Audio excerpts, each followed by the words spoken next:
C'est l'heure de travailler, mon pote. Pas seulement pour aujourd'hui, mais pour l'avenir. Fais le boulot maintenant.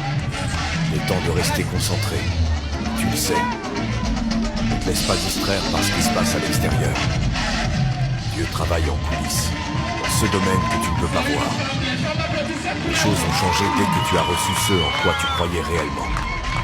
Les bonnes opportunités, les bonnes rencontres, la guérison, l'abondance commencent à s'aligner en ta faveur. On parle de l'injustice, de la difficulté, du fait que personne ne comprend. Devine quoi? Tout ça c'est vrai. C'est pas évitable. La plupart des gens ne comprennent pas. Ils ne comprendront jamais. Alors pourquoi en parler? Profite de cette occasion pour reconnaître que le chaos dans ta vie te façonne et t'améliore. Parce que tu choisis de persévérer quand tout le monde abandonne.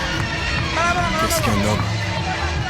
La personnalité d'une personne, ses façons d'agir, ses pensées, ses actes, tout ça dépend de son cœur. Car qu'est-ce qu'un homme? Un homme, c'est son cœur. Un cœur menteur et trompeur signifie un homme menteur et trompeur. Un cœur mort signifie un homme mort. Peu importe la célébrité, la richesse ou la renommée, s'il n'a pas un grand cœur, il ne peut pas être grand. Si le cœur est grand, l'homme reste grand en toutes circonstances, qu'il soit riche ou pauvre, grand ou petit. C'est le cœur qui fait la grandeur.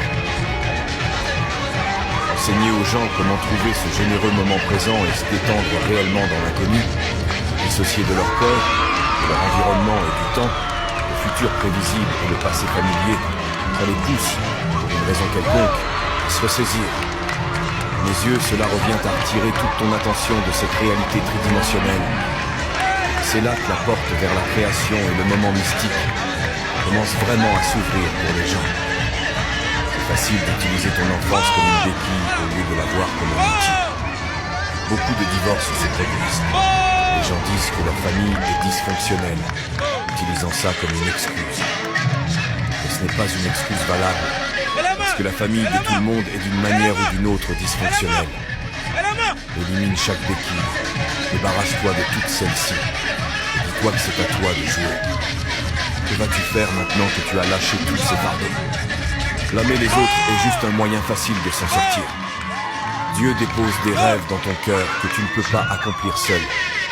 Tu n'as peut-être pas l'expérience, l'argent ou les connexions.